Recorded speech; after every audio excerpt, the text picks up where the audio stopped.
So now welcome to Dev Sharma sir. Hello dear students, नमस्कार। मैं आप सब लोगों का स्वागत करता हूँ। जबरदस्त शुरुआत है, कमाल की चीजें पढ़ने वाले हैं। और आज का जो टॉपिक है ना, वो तो बहुत कमाल का है। तो 10th सीबीएसई साइंस को हम शुरू करेंगे। और साइंस के 3 हिस्से हैं, जैसा आप सबको मालूम है। One is physics, one is chemistry, one is biology. और उन 3 हिस्सों में से आज जिस हिस्से को हम शुरू करेंगे, दैट इज फिजिक्स। ठीक है। फिजिक्स में आपके सभी लोगों के सीबीएसई 10th के कोर्स में one is electricity, one is magnetism and one is optics. 3 चीजें हैं, ऑप्टिक्स, इलेक्ट्रिसिटी एंड मैग्नेटिज्म। मैंने जानबूझ के इलेक्ट्रिसिटी से इसलिए शुरू किया है बिकॉज इलेक्ट्रिसिटी और मैग्नेटिज्म कनेक्टेड है और ऑप्टिक्स डेफिनेटली बिल्कुल अलग से एक चीज है। ठीक है, तो बिल्कुल तैयार रहिए यार। मुझे मैसेज कीजिए कि हाँ, हम सब लोग तैयार हो चुके हैं पढ़ाई करने के लिए और रेडी एकदम से। ठीक है, चलिए, yes yes yes, ready ready ready, लिखना शुरू कर दीजिए। मुझे पता लग जाना चाहिए कि हाँ, हम बिगिन कर चुके हैं। ठीक है, तो चलिए पहले बोर्ड पर फोकस कर लीजिए। मैंने आपको पहला क्वेश्चन पूछा, हम इलेक्ट्रिसिटी पढ़ना चाहते हैं। And I say to you what is current. अब क्या होता है, जब भी हम व्हाट इज करंट कहते हैं ना, तो अधिकतर लोग इलेक्ट्रिक करंट को ही समझते हैं। तो करंट का मीनिंग समझिए, मैं समझाता हूं आपको। That what is current. Current is basically, current पहले समझ लीजिएगा सर, फिर मैं आप सब लोगों को मौका दूंगा खूब। ये समझ आया या नहीं आया लिखिए, यस लिखिए, नो लिखिए। बट जब मैं कंसेप्ट डिलीवर करूं ना, तब आप इसे पूरा समझ लीजिए।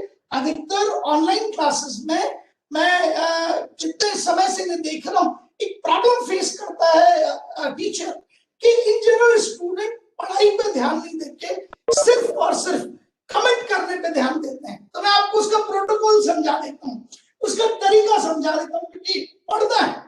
तो जब मैं कंसेप्ट समझा रहा हूँ तो आप उसको समझ लीजिए, फिर मैं आगे होके आपसे पूछूंगा समझ आया या नहीं आया, तब आप उठा के कमेंट कीजिएगा। ठीक है, जब मैं पूछूं, पहले मैं समझा रहा हूं तो आप समझ लीजिए, बोर्ड पर फोकस करते हुए।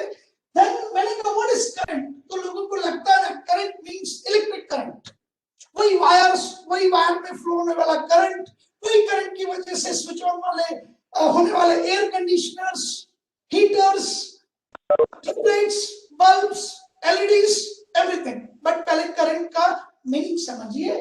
करंट इज, कई बार आपने नाम सुना होगा एयर करंट। एग्री? अब मैं आपको बताऊंगा अभी कि एयर करंट का क्या कंडीशन है। ठीक है, कई बार आपने नाम सुना होगा water current. So current means अब वाटर करंट और एयर करंट को हम ये सोचते हैं यार, एयर करंट कैसे हो सकता है, वाटर करंट कैसे हो सकता है। बेसिक प्रॉब्लम यह है कि करंट का मीनिंग समझे। So current is simply nothing but it is a flow. ध्यान दीजिएगा, what I written, current means what, flow. अब फ्लो कोई भी चीज हो सकती है। If water is flowing, I will call it as water current. Agreed? If air is flowing, I will call it as air current. समझिएगा, है ना, ये बहुत जरूरी है। There can be water current, there can be a air current. Agreed? अब देखते हैं कई बार बहुत तेज हवा चलती है। कई बार आप देखेंगे तो हमारे कुछ जिसे कहते हैं पूर्वी भाग में, भारत के ईस्टर्न पार्ट ऑफ इंडिया में कुछ नदियां हैं जिनमें हर वर्ष बाढ़ आती है। ठीक है, उनमें से एक कोसी भी है, इस कोसी रिवर। अब जब तेज मूसलाधार वर्षा होती है ना, इसका पानी तेज बहाव के साथ बहता है, तब कहते हैं water current is very heavy, बहुत ज्यादा है, वाटर करंट बहुत ज्यादा है, और उस बहाव में लोग बह जाते हैं। तो पहला वर्ड आपके दिमाग में क्लियर हो चुका है, and that is what current. And current means what, current means flow. अब फ्लो कुछ भी हो सकता है, एनीथिंग कैन फ्लो। अब यदि मैं बात करूं तो मैंने वर्ड चेंज किया, and I say to you that it is electric current. ठीक है, समझिए मेरे साथ साथ, what I am saying to you that it is electric current. तो ये तो क्लियर है आपको कि फ्लो है, लेकिन इलेक्ट्रिक करंट में फ्लो किसका है, तब मैं इलेक्ट्रिक करंट में कहता हूं आपको that it is flow of charges. Flow of charges. और जैसे ही वर्ड मैंने यूज किया फ्लो ऑफ चार्जेस, तो आपका ध्यान जाना चाहिए sir, charges. So you know about the charges. आप समझते होंगे, लेकिन फिर भी मैं चार्जेस के बारे में डेफिनेटली बात करना चाहूंगा। होता क्या है कि जब हम चार्जेस के बारे में पूरी तरह से नहीं पढ़ते हैं तो डेफिनेटली इलेक्ट्रिक करंट में फर्क आता है। तो लगता है बच्चों को यार चार्जेस तो में आते हैं। अभी मैं उठा के आपसे पूछ लूं तो आप मुझे जवाब देंगे sir charge we know there are two type of charges, there are two type of charges. क्या लिख रहा हूं आपके सामने that the charges are of what, charges are of two types. कौन से हैं? आप मुझे जवाब देंगे पॉजिटिव, ये पॉजिटिव का साइन लगा के मैंने वी लिखा है, V positive, and then it is negative. I agree that the charges are of two types, positive and negative. एक और इंफॉर्मेशन मैं आपसे कहूं तो आप मुझे उसका भी जवाब दे सकते हैं sir. As far as SI system is concern, SI system का मीनिंग समझिएगा, it is system standard. SI system का मीनिंग समझिएगा, कंसेप्ट को हम समझने की कोशिश कर रहे हैं, फिर मैं आपको समय दूंगा, तब आप मुझे कमेंट कीजिएगा कहां प्रॉब्लम है। तो charges are of two types, agreed, positive and negative. कितनी तरह के हैं? दो तरह के, पॉजिटिव एंड नेगेटिव। और एसआई सिस्टम्स, इसको कहते हैं सिस्टम इंटरनेशनल। ये वर्ल्ड वाइड एक मेजरिंग सिस्टम है, पूरे विश्व में इसी के तहत मेजरमेंट किए जाते हैं। एसआई सिस्टम में चार्ज का जो यूनिट है it is coulomb, it is coulomb. चलिए पहले यहां तक बात करते हैं कि आपको क्या क्या समझ आया है। ठीक है, जल्दी से मुझे बताइए कि टाइप ऑफ चार्जेस कितना है आपके पास में। ठीक है, आप मुझे ये भी बताइए कि करंट का बेसिक मीनिंग क्या है, और इलेक्ट्रिक करंट की बात करेंगे तो इलेक्ट्रिक करंट में फ्लो क्या होता है। फटाफट इलेक्ट्रिक करंट में क्या फ्लो होता है? तो यार लिखना शुरू कीजिए सर, इलेक्ट्रिक करंट में चार्जेस फ्लो होते हैं। फिर मैं पूछूंगा चार्जेस कितने टाइप के होते हैं, तो लिखना शुरू कीजिए, दो तरह के होते हैं, positive and negative. Third type of charge नहीं है, याद रखना, only two type of charges, है ना। Is that clear? और करंट का जनरल मीनिंग है फ्लो। Is that clear? अब बताइए कोई ऐसी चीज है जो आपको समझ नहीं आई हो, फिर मैं आगे बढ़ूंगा।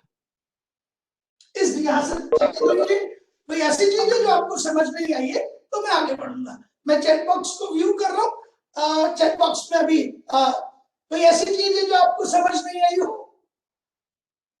Everything is clear? लिखिए yes sir, yes definitely coulomb is the SI unit. Very good, क्या बात है। और गालिब साहब कमाल है, सलाम वालेकुम।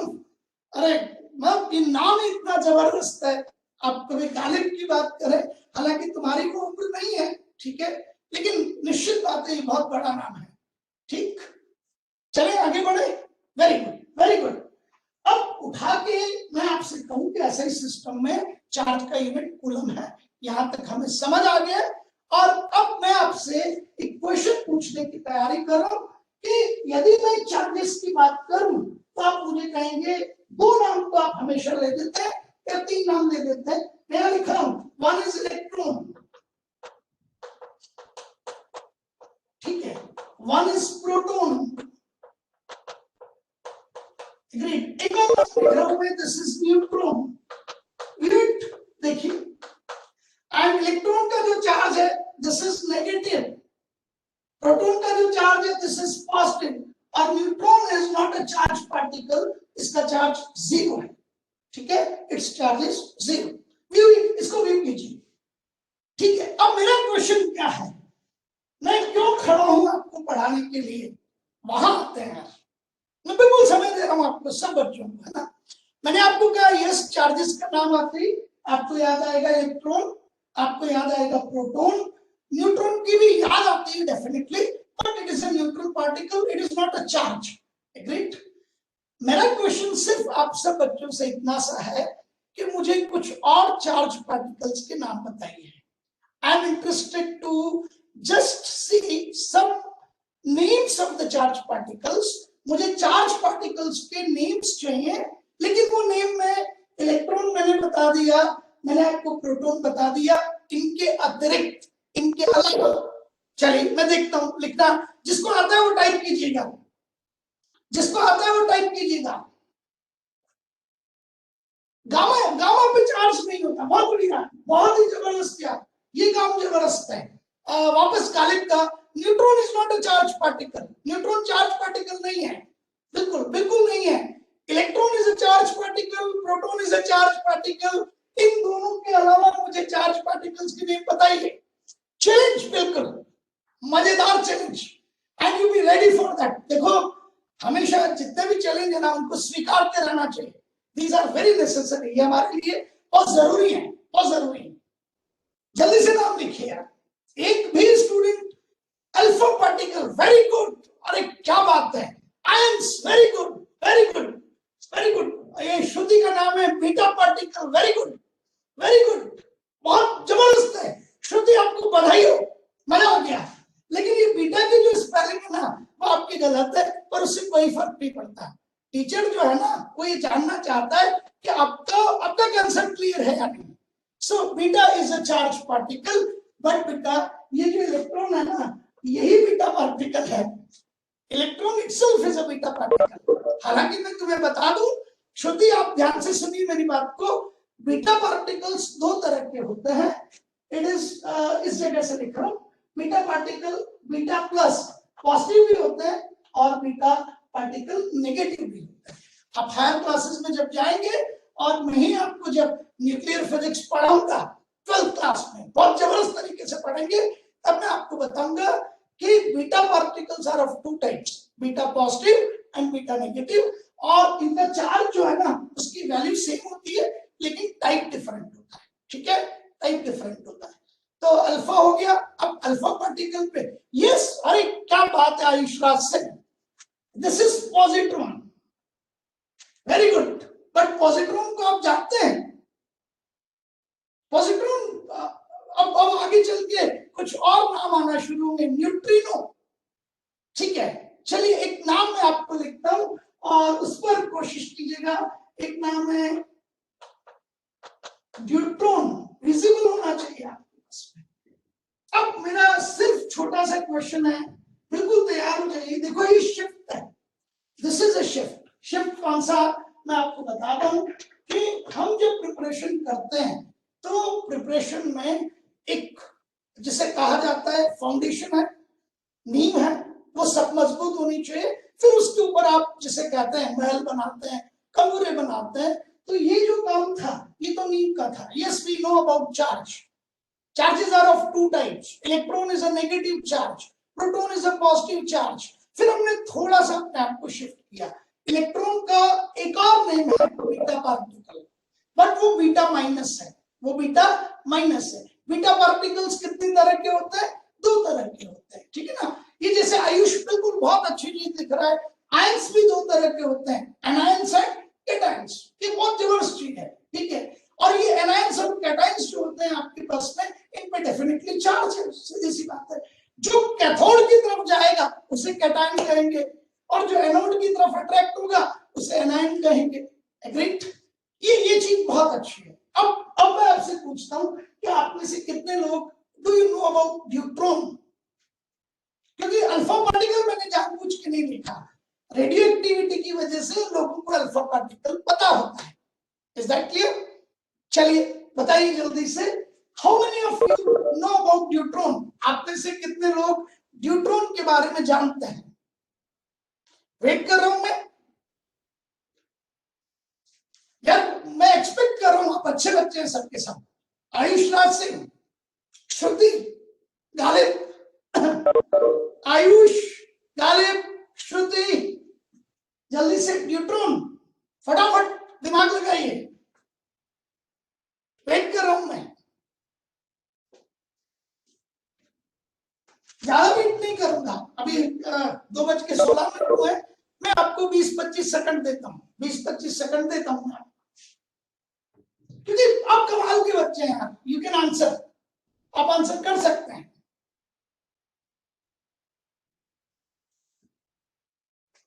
ओके, आयुष राज कह रहा है कि deuteron means one positive one negative, Shruti is saying that positive negative, not sure, very good बच्चा, very good very good। अब इस पे तालियां होनी चाहिए यार, कि जब हमें पता नहीं होता, that's the truth। ये जो सच्चाई है ना और ये जो मासूमियत है ये स्टूडेंट को बनाती है। यस, और एक क्या बात है, अविनाश और भारतीय भी लिखा हुआ है।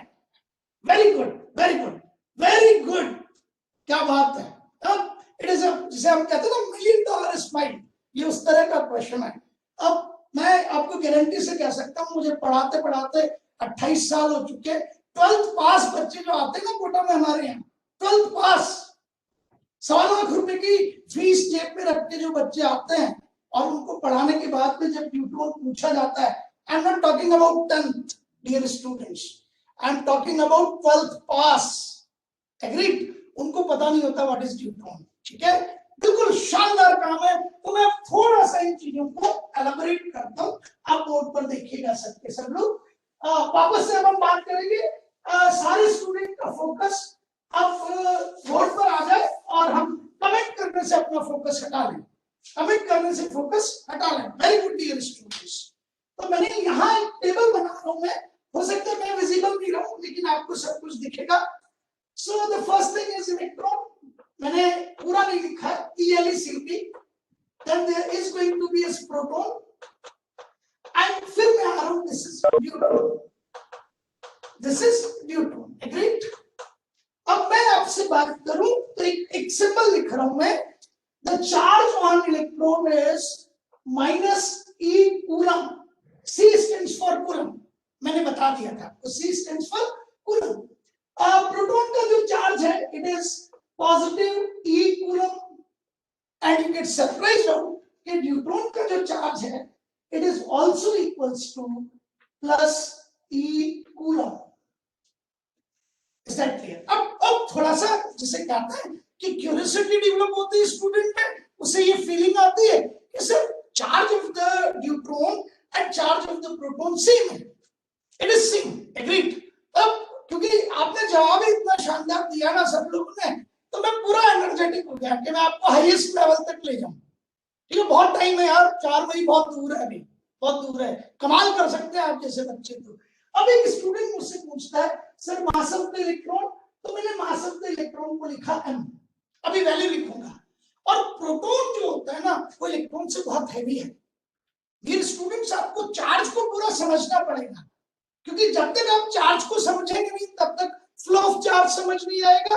और मैंने अभी अभी बताया कि इलेक्ट्रिक करंट क्या है, फ्लो ऑफ चार्ज, एग्रीड। ठीक है, अब मैं उठा के कहता हूं कि प्रोटॉन का मास, तो it is 1840 times m, mass of the electron से प्रोटॉन का मास बहुत हैवी होता है, बहुत ज्यादा। अब आप ये मान के चले कि proton is much much heavier particle as compared to what, as compared to your electron। Is that clear? Means यदि मैं उठा के कहूं कि कितना, तो 1840 टाइम्स, कभी कभी आपको 1836 भी नजर आएगा, मैं लिख देता हूं, कंफ्यूज होने की जरूरत नहीं है, बिल्कुल नहीं। कई लोग हैं जो 1836 हम लिखते हैं, but you won't get confuse, दोनों एक ही चीज है। ठीक है, but you can write it to be as 1840 m। अब यदि मैं तुमसे कहूं कि इसे उठा के कैपिटल M लिख दीजिए, देखिए कैसे बदलती है चीजें। तो मैंने मास ऑफ द प्रोटॉन को कर दिया कैपिटल M, ठीक है, और वो कितना है जल्दी से बता दीजिए मुझे, दिस इज 1840 टाइम्स M, मतलब हैवी है आपका प्रोटॉन। अब न्यूट्रॉन पे आ गए, तो यदि ये मास आपका कैपिटल M के इक्वल हो जाता तो प्रोटॉन और न्यूट्रॉन में कोई डिफरेंस नहीं था। अब बड़े लेवल की चीज पढ़ा दूंगा आपको, ठीक है, इधर देखिए। अच्छा मुझे बताइए न्यूक्लियस में क्या क्या होता है, ये तो सब लोगों को पता है कि देयर इज एटम, और एटम के अंदर एक न्यूक्लियस है, और न्यूक्लियस के मींस अराउंड जो है वो इलेक्ट्रॉन रिवॉल्व करते हैं। सबके सब आ जाइए, चैट बॉक्स पे फोकस कर लीजिए, सब लोग चैट बॉक्स पे आ जाइए, ठीक है, क्यों, क्योंकि सबसे इंपॉर्टेंट चीज पे काम कर रहे हैं। ठीक है, वेरी गुड, शाबाश, चलते हैं। तो मैंने आपसे ये पूछा कि ये आपका एटम है, ये ध्यान से देखते रहिए, क्योंकि बहुत सारी चीजें सामने आने वाली हैं। तो आपने कहा sir this is nucleus and then electrons are revolving around it, ये न्यूक्लियस है, दिस इज न्यूक्लियस। अब मेरा छोटा सा क्वेश्चन है, what are the particles which are inside the nucleus, क्या क्या होते हैं। न्यूक्लियस में कौन कौन से पार्टिकल होंगे ही, इट इज नेसेसरी कि न्यूक्लियस में तो ये होगा ही होगा। जल्दी से जवाब दीजिए। ये श्रुति कह रही है neutron and proton. Syed Fatima Mohsin, yes neutron and proton. मेरा क्वेश्चन सुना आपने कि न्यूक्लियस में ये पार्टिकल्स तो होंगे ही होंगे, सुनाई दे रहा है? न्यूक्लियस में ये पार्टिकल्स तो होंगे ही होंगे। मोहसिन कह रहे हैं न्यूट्रॉन्स एंड प्रोटॉन्स। श्रुति आपका आंसर लाइए जल्दी। अरे गालिब साहब कहां चले गए यार? गालिब साहब जल्दी आइए, जल्दी आइए। प्रशांत कह रहे हैं, गालिब कह रहे हैं proton and neutron. Very good, very good. तो गालिब साहब कहते हैं प्रोटॉन एंड न्यूट्रॉन, श्रुति ने बोला प्रोटॉन एंड न्यूट्रॉन। बीच में एक और कमेंट था, आयुष राज आंसर दीजिए जल्दी कि न्यूक्लियस में किन पार्टिकल्स का होना बिल्कुल नेसेसरी है। सर ये पार्टिकल तो होगा ही होगा, और आप सबके आंसर्स हैं neutrons and protons. And my dear students, आप सब गलत हैं, आप सब गलत हैं। समझ रहे आप मेरी बात? अरे यार ऐसे थोड़ी खड़ा हूं मैं यहाँ पे, अब 10th के बच्चों को पढ़ाने आया हूं ना, तो पूरी ऊर्जा के साथ आया हूं। मैं जिसे कहते हैं 52 साल की उम्र हो चुकी है और रिटायरमेंट वाला टाइम था, लेकिन मुझे पता है कहाँ कमजोरी है। अब बताता हूं कि आपने क्वेश्चन को ध्यान से नहीं सुना। जरूरी नहीं है न्यूक्लियस में न्यूट्रॉन हो, it is not necessary. Nucleus में सिर्फ और सिर्फ प्रोटॉन का होना नेसेसरी है। मैं आपको हाइड्रोजन एटम सिखाता हूं, H11, यहां से देखिएगा। तो ये आपका हाइड्रोजन है जिसका एटॉमिक नंबर भी 1 है, एटॉमिक मास भी 1 है। इधर देखिएगा, मैं दिखाई नहीं दूंगा लेकिन आपको ये दिखाई देगा। इसके न्यूक्लियस में सिर्फ एक प्रोटॉन होता है और इसके इस न्यूक्लियस के चारों तरफ एक इलेक्ट्रॉन रिवॉल्व करता है। समझिएगा, दिस इज H11, ये हाइड्रोजन है H11। एग्रीड? आपने कई सारे नाम सुने होंगे, आइसोटॉप्स, आइसोबार्स, तो मैं अभी वहीं आ रहा हूं। आप बहुत अच्छे बच्चे हैं, सबके सब लोग मजेदार हैं। खुद के लिए एक बार ताली बजाइए और मुस्कुराते रहिए सबके सब। अब यदि मैं पूछूं कि ये हाइड्रोजन की इस एटम में जिसे आप प्रोटियम कहते हैं, what you are calling it as protein, इसके न्यूक्लियस में सिर्फ एक प्रोटॉन होता है, इसके न्यूक्लियस में न्यूट्रॉन नहीं होता है। अब चलिए मैं आपको एक और बताता हूं, यहाँ थोड़ा सा रब कर लेते हैं, एटम को भगा देते हैं, जाया परेशान कर रहे हैं। H12 समझिएगा, H12। अब यदि मैं आपसे बात करूं तो ये जो आपके पास हाइड्रोजन का आइसोटोप है, इसके न्यूक्लियस में there is one proton, there is one neutron and one electron is revolving. Agreed? ध्यान से समझिएगा सब लोग। So this is H12, this is H11, एक और H13, और ये बहुत इंपॉर्टेंट है H12, क्योंकि आपको एक वर्ड याद आएगा हैवी वाटर, वो इसी से बनता है। इस हाइड्रोजन से जो वाटर बनता है इट इज नॉर्मल वाटर, ठीक है? इस हाइड्रोजन से जो वाटर बनता है H2O, it is a normal water, लेकिन H12 से जो वाटर बनता है it is simply the heavy water. और इस H12 को हम क्या लिखते हैं? We call it as D, इसे हम D लिखते हैं। तो पहला तो क्वेश्चन था जिसका आपको जवाब देना था कि न्यूक्लियस में किस पार्टिकल का होना एसेंशियल है, जरूरी है। तो न्यूक्लियस में न्यूट्रॉन का होना जरूरी नहीं है। तो आपका आंसर जो प्रोटॉन एंड न्यूट्रॉन है ना, it is wrong. Answer is proton, answer is proton, क्योंकि न्यूक्लियस पॉजिटिवली चार्ज होता है और ये होता ही प्रोटॉन की वजह से। न्यूट्रॉन तो क्यों आता है क्यों नहीं आता है वो थोड़ा सा अलग लेवल की चीज है, उसको भी कभी बात कर लेंगे। बट डियर स्टूडेंट्स, ये जो न्यूट्रॉन है इसका नाम क्या है, इधर देखिएगा, ये जो न्यूट्रॉन है, अब देखिए ये बनता कैसे, ठीक है ना? तो आपने इस इलेक्ट्रॉन को बाहर निकाला, इस वाले को, तो कुछ और कहानी है। तो ये बचा आपके पास न्यूक्लियस, ये न्यूक्लियस आपका प्रोटॉन है। दोबारा आपको समझा दूं, ध्यान से देखिएगा, पूरा एक एक चीज बताओ, नहीं आए तो आप मुझे बता दीजिएगा। ऐसा वैसे बहुत मुश्किल है, बट फिर भी कभी कभी हो जाए तो ध्यान से समझिएगा। H11 ये न्यूक्लियस, इसमें आपके पास सिंगल प्रोटॉन, ये इलेक्ट्रॉन रिवॉल्व कर रहा था, एंड दिस इज H11, ये क्या था आपका H11 था, है ना। अब मैंने ये नॉर्मल हाइड्रोजन है, इसमें से इस इलेक्ट्रॉन को बाहर निकाल, तो सिर्फ न्यूक्लियस बचा।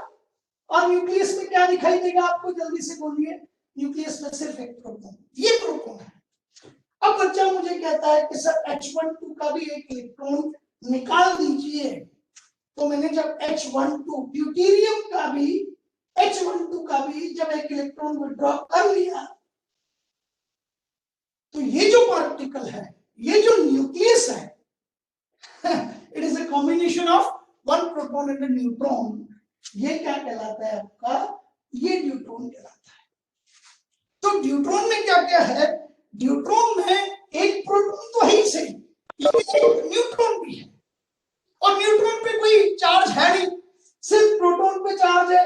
तो जितना चार्ज आपका प्रोटॉन पे था उतना ही न्यूट्रॉन पे आ गया। क्यों, क्योंकि न्यूट्रॉन पे तो चार्ज है ही नहीं। समझ आ गया आपको, ये तो समझ आ गया। तो आपने कहा सर लेकिन अब इसके मास की बात करेंगे, तो इसकी मास में एक प्रोटॉन का मास भी इन्वॉल्व है और एक न्यूट्रॉन का मास भी इन्वॉल्व है।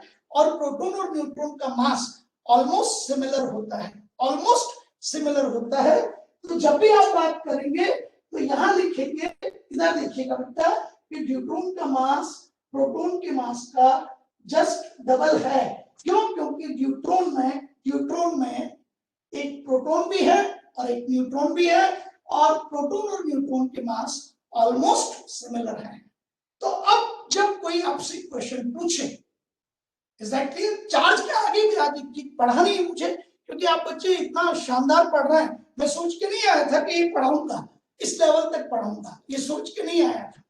लेकिन डियर स्टूडेंट्स, मैं आपको गारंटी से कह सकता हूँ कि ये आप लोग हैं जो टीचर को मजबूर कर देते हैं कि सर अच्छा पढ़ाइए, हम तो कमाल के लोग हैं, हम तो न जाने क्या कर देंगे यदि इस तरह से चला। तो आप पहले बताइए सब के सब लोग कि न्यूट्रॉन का मास प्रोटॉन के मास के इक्वल नहीं होता। न्यूट्रॉन का मास प्रोटॉन के मास का डबल होता है, जबकि न्यूट्रॉन और आपके प्रोटॉन का चार्ज सेम होता है। ठीक है। अब यहाँ एक चीज नोट कर लीजिएगा कि ये जो प्लस माइनस है और ये जो ई की वैल्यू है, ये मैं एक बार क्लियर कर दूं आपको, तो फिर हम आगे बढ़ जाए। एम की वैल्यू भी क्लियर कर दूं आपको और फिर हम तैयारी कर लें। तो ये स्मॉल एम, ये रहिए small M, capital M is 1840 M and this is price of M. And here students, M की जो वैल्यू होती है mass of the electron, write कीजिए, कौन लिख सकता है? इसमें थोड़ी सी प्रॉब्लम मत कीजिए क्योंकि आप उसको टाइप नहीं कर पाएंगे। It is 9.1 into 10 to the power minus 31 kg। 9.1 into 10 to the power minus 31 kg। और ये जो E है, इस E का वैल्यू होता है E coulomb. It is 1.6 into 10 to the power minus 19 coulomb. चलिए यहां तक पहुंचो जल्दी।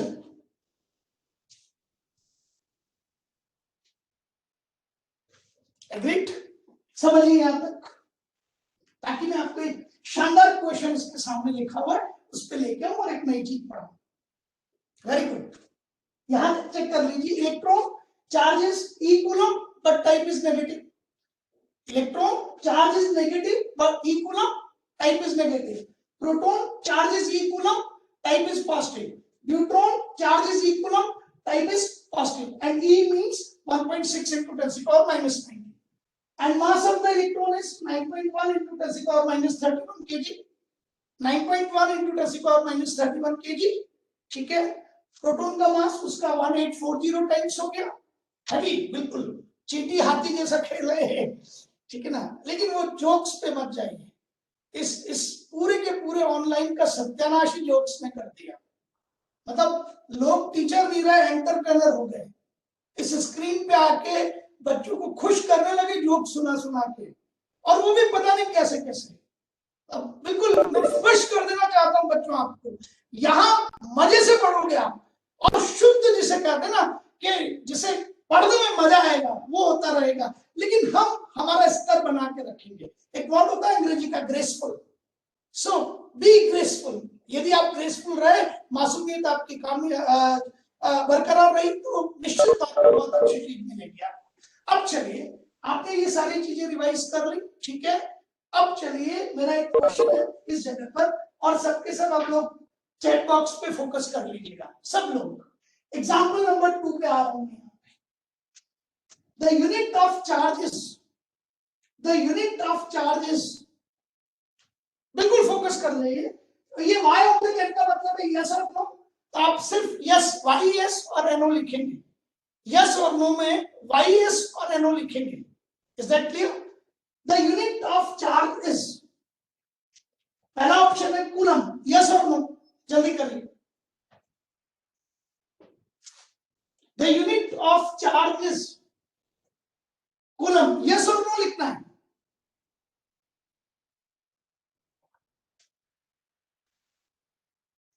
Ayush Raj says yes, very good. Mohammad Ghalib says sorry, Mohsin is there. Shruti is yes. अच्छा, श्रुति ने ई बीच में गायब कर दिया, ये कमाल की बिटिया है हमारी, ये बहुत फास्ट है। चलिए, गालिब भी कह रहे हैं yes, miss Mohsin is saying yes, very good, okay. Second question है आपसे पूछ रहा हूं, the unit of charge is small MC. पहले तो इसको लिखिए, what is small MC is, जल्दी बोलिए, यस और no. The unit of charge is, मैं जानबूझ के इसको एमसी बोल रहा हूं, जानबूझ के, क्योंकि मुझे पूछना है कि इसको प्रोनाउंस कैसे करेंगे आप। Is that clear? How to pronounce? yes, is the MC is unit of charge, yes or no? अच्छा, इसको प्रोनाउंस कीजिए, लिखिए, पूरा लिखिए, क्या आएगा, क्या आना चाहिए? Is it microcoulomb? मैं लिख रहा हूं यहां पे, इज इट माइक्रोकूलम? ये MC, is it microcoulomb? Yes और नो में जवाब दीजिए जल्दी से। Is it microcoulomb?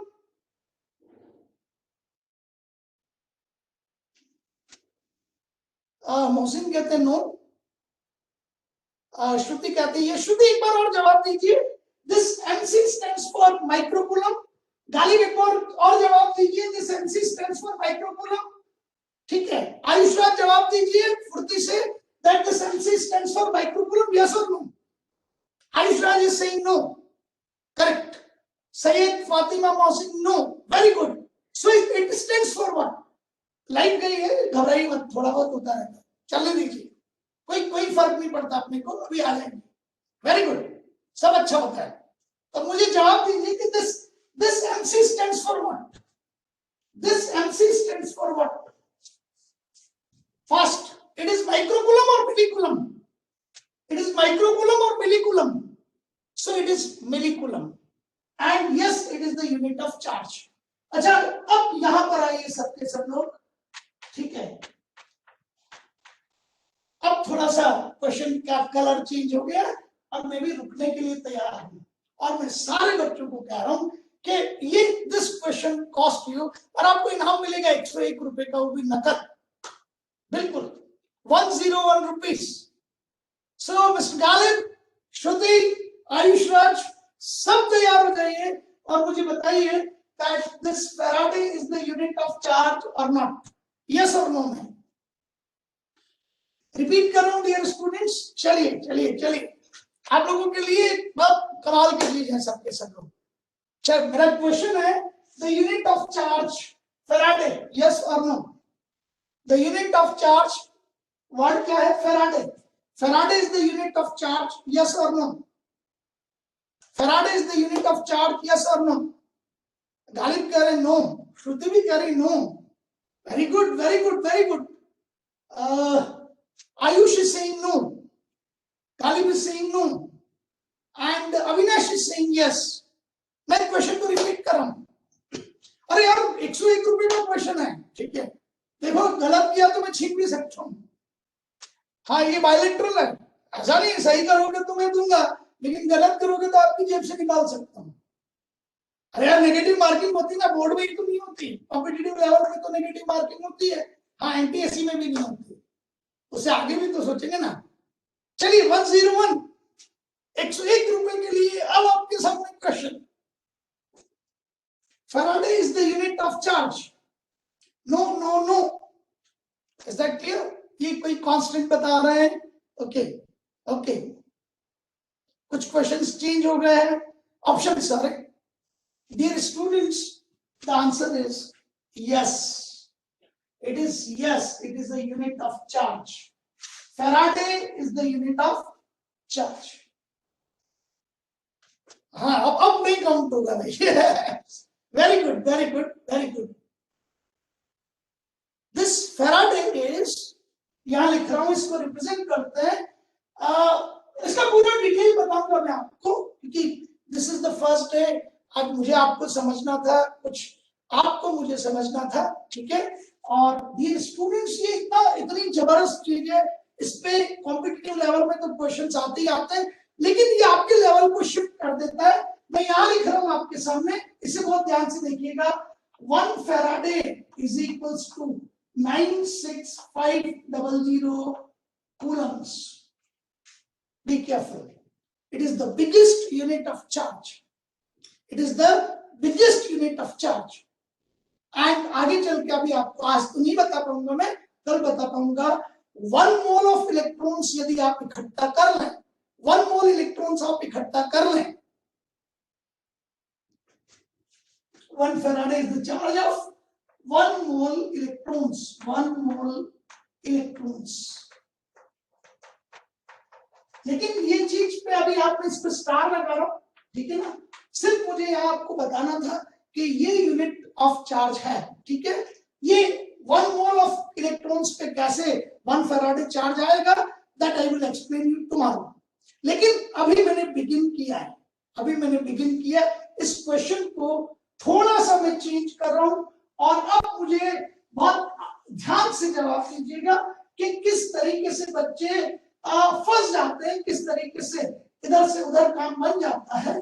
फिर से मैं यस और नो में बात करूंगा, बट अब मेरा क्वेश्चन में ये लैंग्वेज प्रोफाइल को समझिए कि शब्दों का खेल क्या है।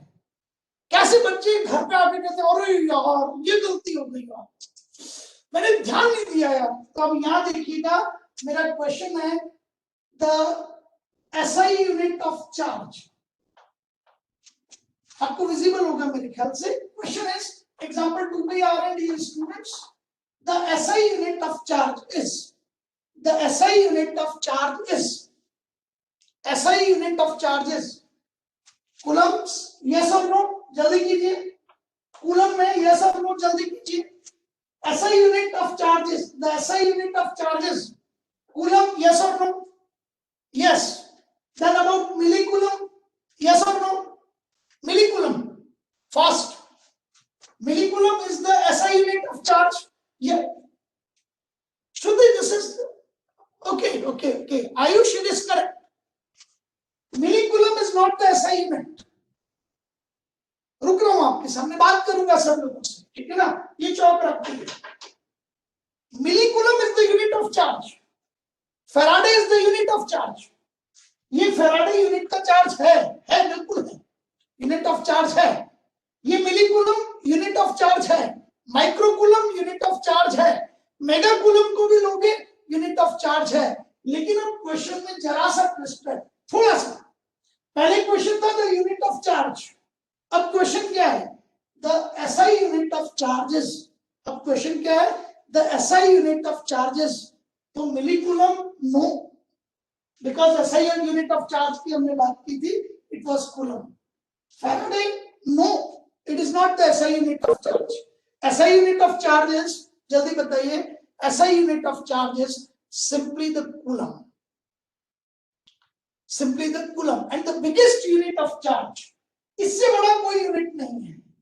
biggest unit of charge is 1 Faraday, and 1 Faraday is equals to 96500 coulombs, 96500 coulombs।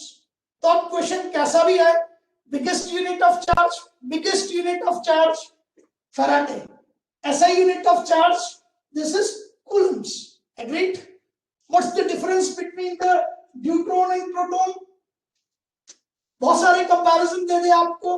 देखो अभी आपके बोर्ड का यदि पेपर को आप देखें, उसके पैटर्न को देखें, तो वहां आपके पास में short answer type questions, long answer type, ये तो सबको बताया, और ये कुछ है ही नहीं है। But you get surprise about यदि आप सैंपल क्वेश्चन पेपर को ढंग से देखते हैं। Dear students, be very careful. यदि आप सैंपल क्वेश्चन पेपर को देखते हैं तो आपके बोर्ड के पेपर में जो मई से स्टार्ट होने जा रहे हैं, there will be the assertion reason type of questions, there will be the passages based questions. अब सैंपल क्वेश्चन पेपर कमाल का है, हम आपको दे देंगे इस क्लास के बाद में, जब आप आएंगे नेक्स्ट क्लास पे मेरी, उससे पहले आपको वो सैंपल क्वेश्चन पेपर बोर्ड का हम दे देंगे। बिल्कुल कुछ बेहतरीन क्वेश्चंस भी दे देंगे आपको। उस सैंपल क्वेश्चन पेपर को आप देखोगे तो वहां आपके पास में पैसेज बेस्ड क्वेश्चंस है, असर्शन रीजन क्वेश्चंस है, ठीक है, वहां आपके पास शॉर्ट आंसर टाइप क्वेश्चंस है। तो इन सब की हमें प्रैक्टिस करनी पड़ेगी। क्वेश्चन आपको दे दिया that out of proton and neutron which is heavier, out of proton and neutron which is heavier, कौन हैवी है, ठीक है ना। अब फंस गया बच्चा, बिकॉज उसे ये तो पता था कि चार्ज तो दोनों का सेम है पर उसने मास पढ़ा ही नहीं, मास उसने पढ़ा ही नहीं, फंस गया। अरे सर चार्ज तो दोनों का सेम था, मास का मुझे आइडिया नहीं था। अब ये बच्चा ऐसा नहीं कह सकते कि इंटेलिजेंट नहीं है, ये इंटेलिजेंट है। इसका क्वेश्चन गलत क्यों होगा, इसका क्वेश्चन गलत इसलिए होगा कि इसने उस लेवल तक पढ़ा नहीं। यदि इसको पढ़ा दिया जाता तो ये क्वेश्चन करके आता, भाई इसको पढ़ाया ना आपने कि चार्ज और प्रोटॉन एंड न्यूट्रॉन सेम है, इसने कर दिया। Yes the proton and neutron are having the same charges, proton और न्यूट्रॉन के चार्जेस सेम होते, लिख दिया इसने। लेकिन जब क्वेश्चन आया विच इज हैवियर, तो बेचारा चुपचाप बैठ गया। विच इज हैवियर, तो ये बेचारा चुपचाप बैठ गया क्योंकि पढ़ा हुआ नहीं था। बट आपको पता है कि आपका जो न्यूट्रॉन है इसका मास प्रोटॉन के मास से डबल होता है। क्वेश्चन आता है आपके पास में which is having the more charge from proton and neutron, तो आप उठा के लिखेंगे they are having the equal charges, इनके चार्जेस इक्वल हैं, इनके चार्जेस इक्वल हैं। अब देखिएगा, बहुत ध्यान से समझिएगा। आप सब लोगों ने laws of motion 9th class में पढ़ा है, ध्यान से समझना है इसको। Laws of motion 9th class में पढ़ा है और वहां से थोड़ा सा अच्छे लेवल का क्वेश्चन आप लोग बहुत अच्छी तरीके से कर लेंगे। इसको तैयार हो जाइए। मैं आयुष को भी कह रहा हूँ ये बहुत अच्छा क्वेश्चन है, मैं गालिब को भी कह रहा हूँ ये बहुत अच्छा क्वेश्चन है, और मुश्किल से आपके लिए छोड़ के जा रहा हूँ ये क्वेश्चन, फिर आप करते रहिएगा। नेक्स्ट टाइम पे आके आपसे बात करूंगा, क्या हो सकता है मुझे 1-2 मिनट मिल जाए तो अभी बात कर लूंगा। दिस इज प्रोटॉन, पी का मतलब proton, this is neutron. Be careful dear students, ये क्या है जल्दी बोलो, प्रोटॉन, ये क्या है न्यूट्रॉन, और इन पे I am applying the same force, ये एफ और एफ फोर्स अप्लाई किया। Is that clear? जब फोर्स एफ अप्लाई किया तो प्रोटॉन में एक्सेलरेशन डेवलप हुआ a1 और न्यूट्रॉन में एक्सेलरेशन डेवलप हुआ a2। बी केयरफुल, मुश्किल से 2 मिनट और है आपके पास में। This is proton, this is neutron, agreed? समझिएगा, this is proton, this is neutron, समझिएगा। इन पे मैंने सेम फोर्स अप्लाई किया, सेम फोर्स है। प्रोटॉन में कितना एक्सेलरेशन डेवलप हुआ a1, न्यूट्रॉन में कितना एक्सेलरेशन डेवलप हुआ a2। Choose the correct option, choose the correct option, a1 greater than a2, second option a1 is equals to a2, and third option, बस 3 ही option दूंगा, a1 greater than a2, a1 and then a1 lesser than a2। do it fast, बहुत जल्दी करने की कोशिश कीजिए, बहुत जल्दी करने की कोशिश। चलिए आज भी टाइप नहीं, कोई बात, आ जाइए, ये भी खत्म हो गया, कोई बात नहीं। मुझे डर था आज लाइट का।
देखिए ना,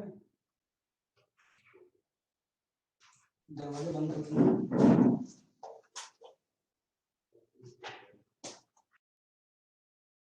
फ्रेंड्स, तो बहुत ही जबरदस्त शुरुआत हम करने वाले हैं 10th बोर्ड मैथमेटिक्स के लिए। ठीक है, तो स्टार्ट हम करेंगे पॉलिनोमियल से। पॉलिनोमियल्स बहुत ही जबरदस्त चैप्टर है। मतलब अगर किसी को मैथ्स पढ़ना है आगे, अगर किसी को मैथ्स आगे पढ़ना है तो पॉलिनोमियल उसका पीछा नहीं छोड़ेगा। और ये इंपॉर्टेंट क्यों है? क्योंकि अभी आपको आगे क्वाड्रेटिक इक्वेशन में भी काम आने वाला है। ठीक है, अभी हम पॉलिनोमियल यहाँ पर पढ़ेंगे, यहाँ पर समझेंगे पॉलिनोमियल होता क्या है। ठीक है, उसके बाद पॉलिनोमियल के हम फॉर्म्स पढ़ेंगे, लीनियर पॉलिनोमियल क्या होता है, क्वाड्रेटिक पॉलिनोमियल क्या होता है, क्यूबिक पॉलिनोमियल क्या होता है, इसके हम डिग्री देखेंगे, इनकी वैल्यूज हम कैसे निकालते हैं वो देखेंगे, और जीरोस कैसे फाइंड करते हैं। ठीक है, हम ग्राफ में जीरोस कैसे देखते हैं वो यहाँ पर देखेंगे। उसके बाद फिर हम आगे चलेंगे चैप्टर में, हमारे जो चैप्टर 4 है इसमें हम क्वाड्रेटिक इक्वेशन भी पढ़ेंगे। तो यहाँ पर अगर आपने पॉलिनोमियल अच्छे से समझ लिया तो आपको क्वाड्रेटिक में कोई दिक्कत नहीं आने वाली। ठीक है, तो यहाँ पर बहुत ही आसान चैप्टर है और जहां भी परेशानी आएगी वहां मैं हूँ। ठीक है, तो कोई दिक्कत नहीं है। पॉलिनोमियल में सबसे पहले आप पढ़ने वाले degree of polynomial. Degree of polynomial देखिए, सबसे पहले मैं बता दूं, अच्छा पॉलिनोमियल होता क्या है, डिग्री शुरू करने से पहले हम, चलिए आप बताइए पॉलिनोमियल होता क्या है। किसी को कोई भी आइडिया है? कोई भी आइडिया है किसी को? जो भी आपको पता है वो बता दीजिए। चलिए चैट बॉक्स में फोकस कीजिए और मुझे बताइए। अच्छा ये बताइए, पॉलिनोमियल को हिंदी में क्या बोलते हैं? हिंदी में क्या बोलते हैं इसको? हिंदी में आप स्पेलिंग लिख के टाइप कीजिए, क्या पता है आपको हिंदी में पॉलिनोमियल को क्या बोलते हैं? बताइए, किसी को पता है? टाइप कीजिए। चलिए ठीक है, मैं बता देता हूं। पॉलिनोमियल को हिंदी में बोलते हैं बहुपद। क्या बोलते हैं? बहुपद। अब बहुपद का मतलब क्या है? ये इसमें दो वर्ड है, बहु और पद। बहु मतलब बहुत सारे, पद मतलब टर्म्स, यानी कि बहुत सारे टर्म्स। और इंग्लिश में बोलेंगे तो हाँ बिल्कुल आयुष ने बताया बहुपद, बहुत सही, बहुत ही जबरदस्त। अब आपको समझ में आएगा बहुपद यानी कि बहुत सारे पद, यानी कि मेनी टर्म्स। जब हम मैथमेटिक्स के बहुत सारे टर्म्स एक साथ लिख देते हैं तो वो होता है बहुपद, वो होता है पॉलिनोमियल। तो यहाँ पर क्या होगा, यहाँ पर हमें बहुत सारे टर्म्स मिलेगी किसी एक्सप्रेशन में। ठीक है, अब होता क्या है, एक्सप्रेशन में कुछ वेरिएबल्स होंगे, कुछ कांस्टेंट्स होंगे, कुछ वेरिएबल्स होंगे और कुछ कांस्टेंट होंगे। जैसे यहाँ पर मैंने लिखा हुआ x + 2, तो यहाँ पर x क्या है? वेरिएबल, और 2 क्या है? कांस्टेंट। तो यहाँ पर क्या होगा, हमें कुछ वेरिएबल्स मिलेंगे और कुछ कांस्टेंट्स मिलेंगे। ओके, अब देखिए, अब हम बात करते हैं डिग्री ऑफ पॉलिनोमियल की। तो डिग्री क्या होती है? जैसा कि मैंने आपको बताया कि पॉलिनोमियल में कुछ वेरिएबल्स होते हैं, ठीक है, और कुछ कांस्टेंट होते हैं। तो जो वेरिएबल की जो पावर होती है, वेरिएबल की जो हाईएस्ट पावर होती है, उसको हम बोलते हैं डिग्री। जैसे कि यहाँ पर वेरिएबल क्या है? x। यहाँ पर x की पावर क्या है? किसको समझ में आ रहा है? टाइप कीजिए, x की पावर यहाँ पर कितनी दिख रही है आपको? यहाँ पर x की पावर कितनी है? टाइप कीजिए, x की पावर कितनी है यहाँ पर? बताइए मुझे, x की पावर यहाँ पर कितनी है? 1। बिल्कुल सैयद फातिमा, बहुत ही अच्छा।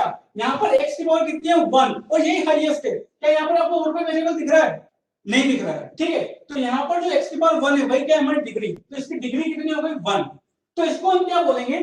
It is a polynomial, it is a polynomial in variable x of degree 1।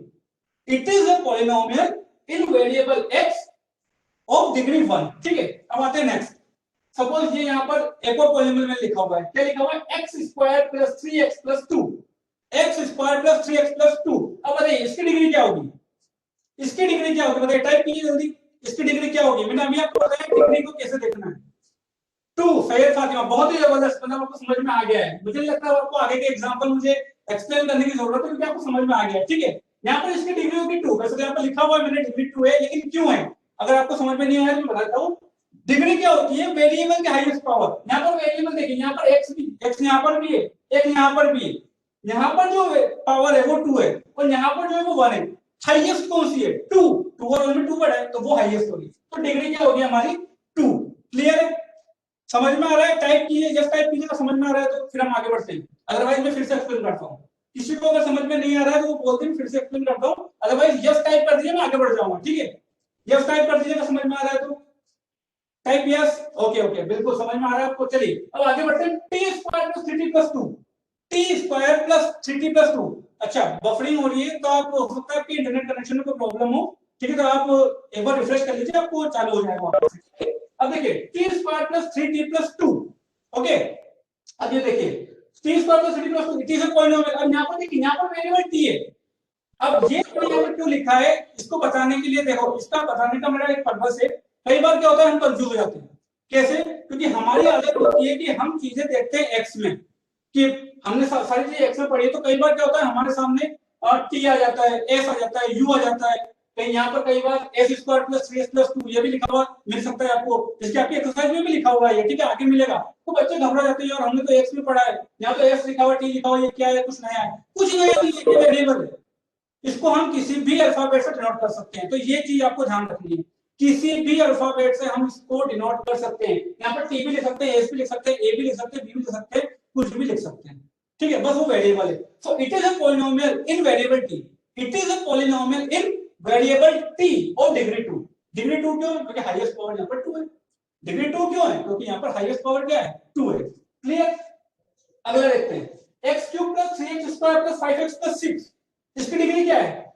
3। अच्छा 3 क्यों है? इसकी डिग्री मैंने यहाँ पर 3 लिखा हुआ है, इसकी मैंने, ठीक है, क्यूबिक, प्रशांत कुमार, क्यूबिक बहुत ही बढ़िया, आपको पता है, चलो ठीक है, अच्छी बात है, लेकिन फिर भी हमें सबको साथ लेके चलना है। जिनको नहीं पता है उनको भी पता चलेगा, और जिनको पता है उनका एक बार फिर से रिवीजन होगा, ठीक है। आपको इतना तक पता है कि ये क्यूबिक है, हालांकि इस पर अभी हम आए नहीं है, हालांकि बहुत अच्छी बात है कि आपको ये पता है, ठीक है। चलिए, अच्छा इसकी डिग्री 3 क्यों है? क्योंकि इसकी डिग्री 3 इसलिए है क्योंकि इसकी हाईएस्ट पावर 3 है वेरिएबल की। यहाँ पर देखिए, वेरिएबल की पावर 3 भी है, यहाँ पर वेरिएबल की पावर 2 भी है, और यहाँ पर वेरिएबल की पावर 1 भी है, ठीक है। तो हाईएस्ट क्या है? 3, तो इसलिए इसकी डिग्री क्या हो गई? 3। चलिए अब आते हैं, अब एक जबरदस्त चीज बताता हूं मैं आपको। यहाँ पर मैंने लिखा रूट एक्स प्लस 2। अब मैं आपसे पूछता हूं कि इसकी डिग्री क्या होगी, कोई बताएगा? इसकी डिग्री क्या होगी? हाँ, हाईएस्ट पावर ऑफ वेरिएबल, ठीक है। अच्छा मैं यहाँ पर पूछ रहा हूँ रूट एक्स प्लस 2, इसकी डिग्री क्या होगी? कोई बताएगा? टाइप कीजिए।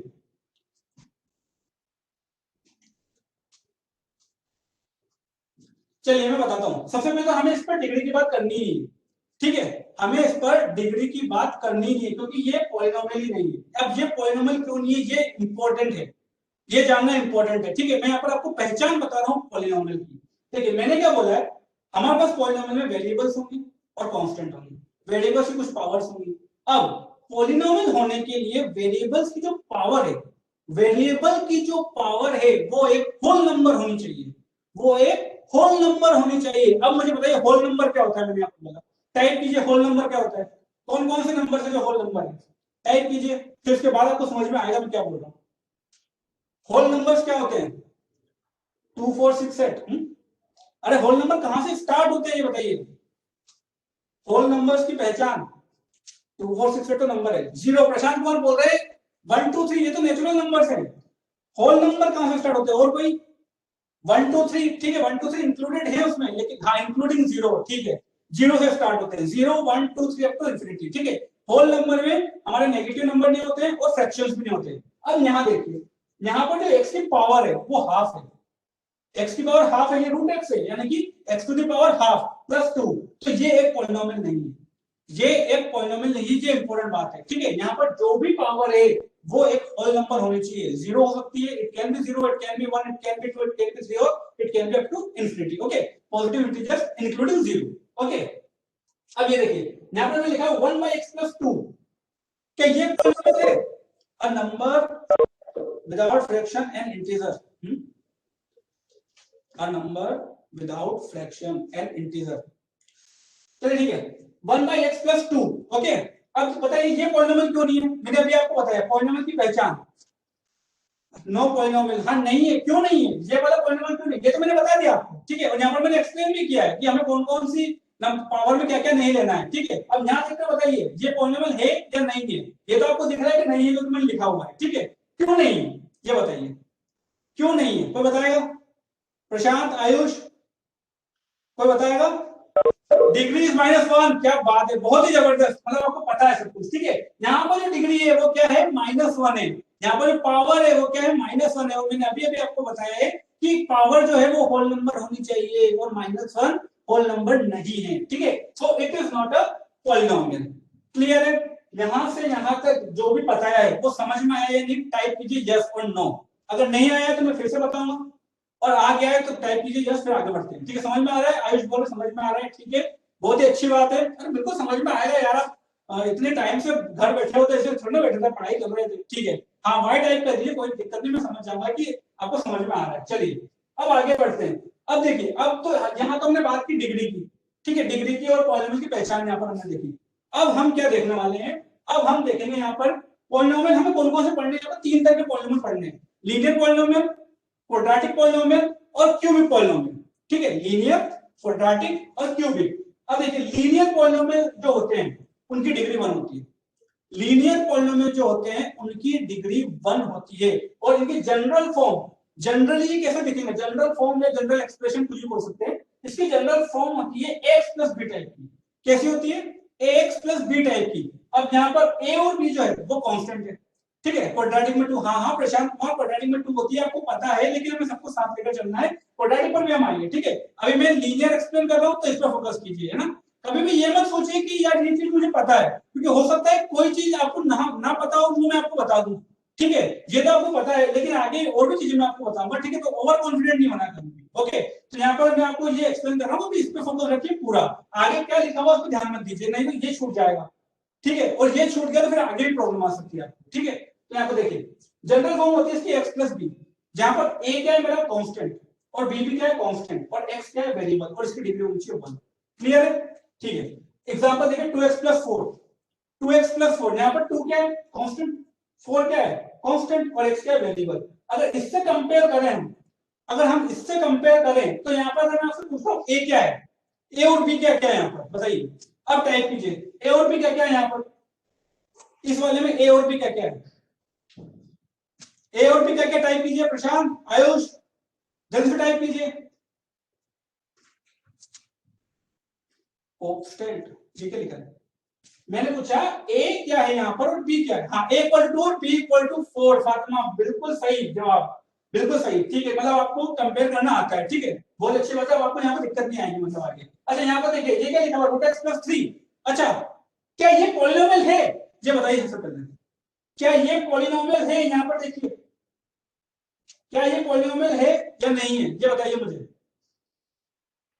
आयुष आज बोल रहे हैं नो, और भारतीय बोल रहे हैं नो। क्यों नहीं है बताइए मुझे, क्यों नहीं है, एक्सपेक्टेड, एज एक्सपेक्टेड, इसीलिए लिखा हुआ है यहाँ पर कि नो ही जवाब आएगा आपका।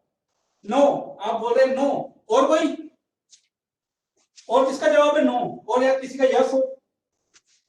यस फातिमा बोल रही है, यस ठीक है, फातिमा यस बोल रही है।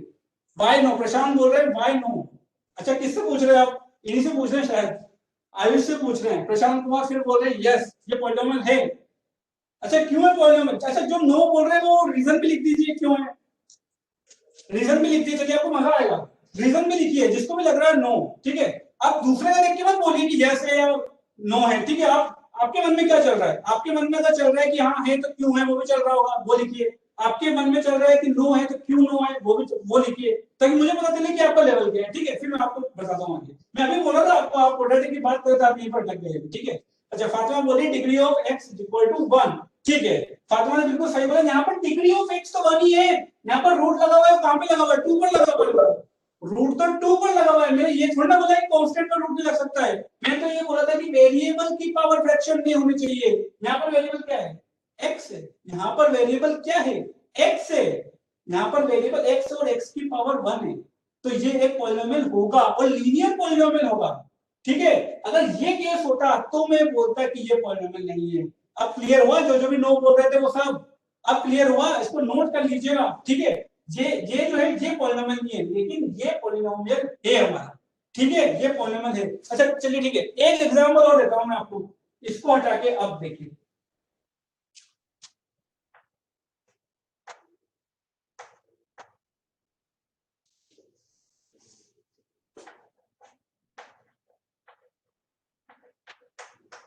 अब बताइए क्या ये पॉलिनोमियल है, क्या ये पॉलिनोमियल है, बताइए। प्रशांत कुमार वीडियो क्लियर सही नहीं आ रहा है, ठीक है, कोई टेक्निकल प्रॉब्लम होगी वो सही हो जाएगा, ठीक है। यहाँ पर सब कुछ लिखा हुआ है, वीडियो सही आ जाएगा, कोई दिक्कत नहीं है। अच्छा मुझे ये बताइए ये पॉलिनोमियल है या नहीं, root 2x plus 3, root 2x plus 3 polynomial है या नहीं है, टाइप यस और नो। यस, भारती बोल रहे हैं ये पॉलिनोमियल है। अच्छा, प्रशांत कुमार बोल रहे हैं पॉलिनोमियल है। ध्यान से देखिए मैं क्या पूछ रहा हूँ। अच्छा, प्रशांत कुमार बोल रहे हैं यस। अभी जिसने भी यस बोला है वो रीजन बताइए मुझे कि क्यों बोल रहे हैं। अच्छा, प्रशांत आप बोल रहे हैं नो, ठीक है। क्या चमका इतनी देर में प्रशांत आपको? प्रशांत जो भी चमका वो लिखिए, इसी से आपको समझ में आएगा। मैथमेटिक्स बहुत इंटरेस्टिंग है, ऐसी समझ में आती है, ठीक है। Video is not visible. अच्छा, अरे आपका नेट का इश्यू लग रहा है यहाँ से, क्योंकि सब कुछ सही चल रहा है, ठीक है। हमारे ऑपरेटर साहब बोल रहे हैं यहाँ पर सब कुछ सही चल रहा है, आपका नेट का इश्यू होना चाहिए, ठीक है। तब बफर करते रहिए, हो जाएगा, ठीक है। चलिए, अच्छा, √2x+3 कौन बोल रहा है कि ये पॉलिनोमियल है? अच्छा, आयुष भी बोल रहे हैं कि पॉलिनोमियल है। अरे भाई ये पॉलिनोमियल नहीं है। यहाँ पर देखिए, यहाँ पर x की पावर क्या है? यहाँ पर भी x की पावर हाफ है, अंडर रूट के अंदर है, मैंने अभी तो बताया आपको। यहाँ पर देखिए, यहाँ पर 2 की पावर भी हाफ है और यहाँ पर x की पावर भी हाफ है, दोनों पर हाफ लगा हुआ है यहाँ पर, ठीक है। अब ये सब दिखने में एक जैसे थे, जुड़ो भाई थे, यही है मैथमेटिक्स, ये समझना जरूरी है।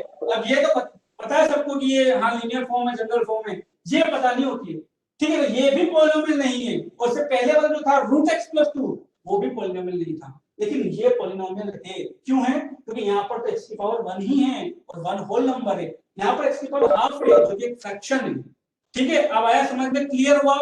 क्लियर हुआ या नहीं? जस्ट टाइप कीजिए जिसको भी क्लियर हो गया, और नहीं हुआ है तो मुझे बोलिए सर डाउट है, मैं बता दूंगा, वापस से क्लियर कर दूंगा। जो भी पढ़ा है अभी ऊपर से नीचे तक यहाँ पर, वो समझ में आया नहीं आया, जस्ट टाइप कर दीजिए। जस्ट टाइप करते ही मैं आगे बढ़ूंगा। सबका जस्ट चाहिए मुझे, सबका जस्ट चाहिए, टाइप कीजिए। वंश, अनुराग, आयुष, वन मोर टाइम, ठीक है। ऋतिक बोल रहे हैं वन मोर टाइम, ठीक है। मैं फिर से एक्सप्लेन करता हूँ। चलिए, हमने बात की डिग्री ऑफ पॉलिनोमियल की, ठीक है।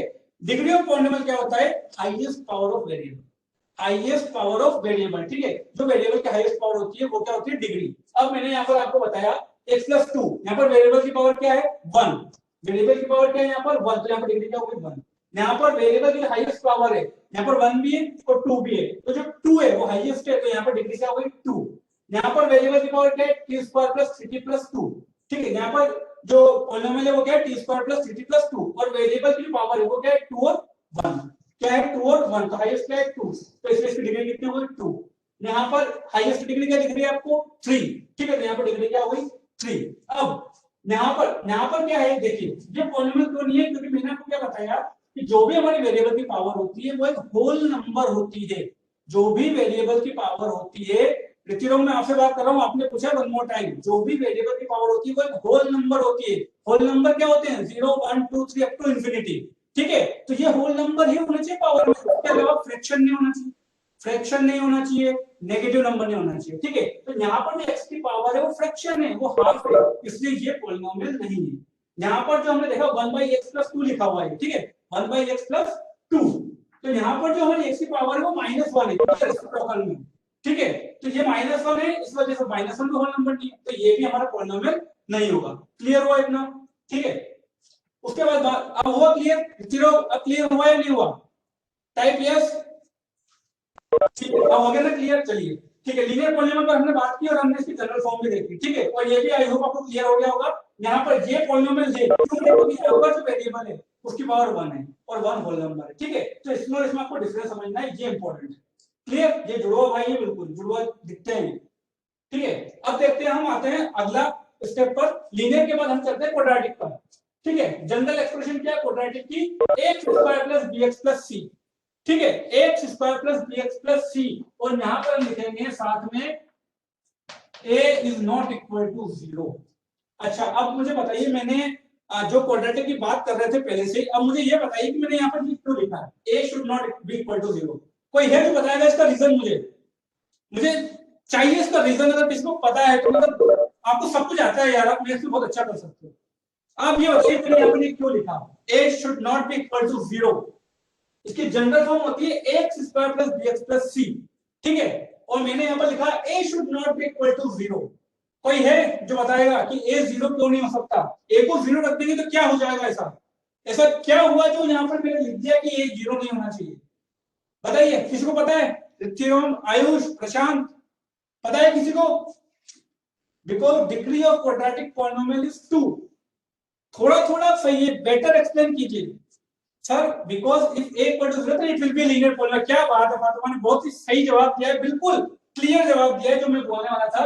अगर a को 0 कर दिया तो भाई ये तो ले डूबेगा x स्क्वायर को, x स्क्वायर तो मर जाएगा और ये मर गया तो ये तो बच जाएगा bx प्लस c, और bx प्लस c तो लीनियर है हमारा, फिर तो क्वाड्रेटिक का केस ही नहीं रहेगा। ठीक है, तो ये कारण है। बहुत ही क्या बात है फातिमा ने बिल्कुल सही बताया है। ठीक है, तो यहाँ पर a 0 नहीं होना चाहिए। और जब भी आप जनरल एक्सप्रेशन लिखो आपको ये मतलब कभी भूलना नहीं है। जब भी भूल गए ना तो सामने वाला बोलेगा a को 0 रख दो और आप फंस जाओगे। ठीक है ना, यहाँ पर इसको साथ में लिखना है कि a 0 नहीं होना है। भाई मैं लिख तो रहा हूँ यहाँ पर कि x square plus bx plus c general expression है, लेकिन मैं a को 0 नहीं रख सकता, कुछ भी रख दूंगा और कुछ भी रख सकता हूँ, मैं सिर्फ 0 नहीं रख सकता। ठीक है, अच्छा b और c 0 हो सकते हैं, b और c 0 हो सकते हैं क्या? यस और नो, टाइप यस और नो, टाइप यस और नो, b और c 0 हो सकते हैं, यस और नो टाइप कीजिए। यस, इतना बोल रहे हैं यस, और कोई बोल रहा है कि नहीं हो सकते? बी और सी 0 हो सकता है क्या? एक्चुअली हमने बोला कि हाँ हो सकता है, एक्चुअली हम बोल रहे हैं कि हो सकता है। भाई क्यों हो सकता है? जयशंकर कुमार बोल रहे हैं sir please repeat the question. अच्छा क्वेश्चन रिपीट करना। देखिए मैंने आपको बताया ये जनरल एक्सप्रेशन लिखी हुई है, ठीक है, X square plus B X plus C. मैंने आपको ये बोला कि a 0 नहीं होना चाहिए। ठीक है, अब मैं आपसे पूछ रहा हूं क्या b और c 0 हो सकते हैं? क्या b और c 0 हो सकते हैं? यस और नो, अब बताइए b और c क्या 0 हो सकते हैं? कोई बताएगा? यस हो सकते हैं, फातिमा ने बताया बिल्कुल हो सकते हैं यार। कंडीशन एक बार है भाई, b 0 हो सकता है तो भी x स्क्वायर तो जिंदा रहेगा ना। मुझे तो x की पावर देखनी है, हाईएस्ट क्या होनी चाहिए, वो 2 होनी चाहिए। It can have at most 2 zeros. हां बिल्कुल, जीरोस पर भी हम बात करेंगे, अभी हम जीरोस पर आएंगे। फिर अब वही बात है, अब आगे बढ़ते जाएंगे। जहां मैं पढ़ा रहा हूं अभी आपको वहीं पर फोकस रखना है। मैंने काफी इंपॉर्टेंट बात यहां पर बताई है। अभी यहां पर भी आप क्वाड्रेटिक की बातें कर रहे थे तो यहां पर अटक गए थे, अभी आपको पता नहीं चला था यहाँ पे क्या पॉलिनोमियल है और क्या नहीं है। ठीक है, चलिए तो यहाँ पर देखिए b और c 0 हो सकते हैं। अब इन दी एग्जांपल देखते हैं हम, जिसकी x square plus 3x plus 2, x square plus 3x plus 2, तो ये क्वाड्रेटिक है। अच्छा अगर मैं आपसे पूछूं यहाँ पर a b c क्या है, अगर इससे कंपेयर करें तो मुझे बताइए a b और c यहाँ पर क्या क्या आपको कंपेयर करना आता है, मुझे ये जानना है। तो यहाँ पर ठीक है, तीनों लोग यहाँ पर जो भी मुझे दिख रहा है, फातिमा, रितिरोम और आयुष, मुझे बताइए यहाँ पर a b c क्या होंगे? a b c क्या होंगे इसमें? x square plus 3x plus 2 में a b c क्या क्या है बताइए? ए बी और सी क्या क्या है? जल्दी टाइप कीजिए यार, इतना टाइम थोड़ा लगता है। ए बी सी, अरे कांस्टेंट तो है, मैं वैल्यू पूछ रहा हूं इससे कंपेयर करने पर। अगर मैं इससे इसको कंपेयर करूंगा तो यहाँ पर ए क्या है, बी क्या है और सी क्या है, मैं ये पूछ रहा हूँ। a equal to 1, b equal to 3, c equal to, क्या बात है, हमने बिल्कुल सही बताया है। a इक्वल टू 1, हाँ बिल्कुल 1 2 3, प्रशांत कुमार आपका भी आंसर सही है। a इक्वल टू 1 है, b इक्वल टू 3 और c इक्वल टू 2 है। ठीक है, ये कंपेयर करना आना चाहिए आपको। ठीक है, ये इंपॉर्टेंट है, ये काम आता है। क्वेश्चन में कई बार बच्चे फंस जाते हैं, उनको पता ही नहीं होता है कि भाई कैसे लिखना है। ठीक है, अच्छा ये देखिए x स्क्वायर प्लस 2x, यहाँ पर एबीसी बताइए मुझे, यहाँ पर एबीसी बताइए, ये तीनों के बताने हैं आपको, ये बच्चे होंगे। यहाँ पर एबीसी बताइए क्या क्या है, जल्दी टाइप कीजिए। एबीसी क्या क्या है यहाँ पर?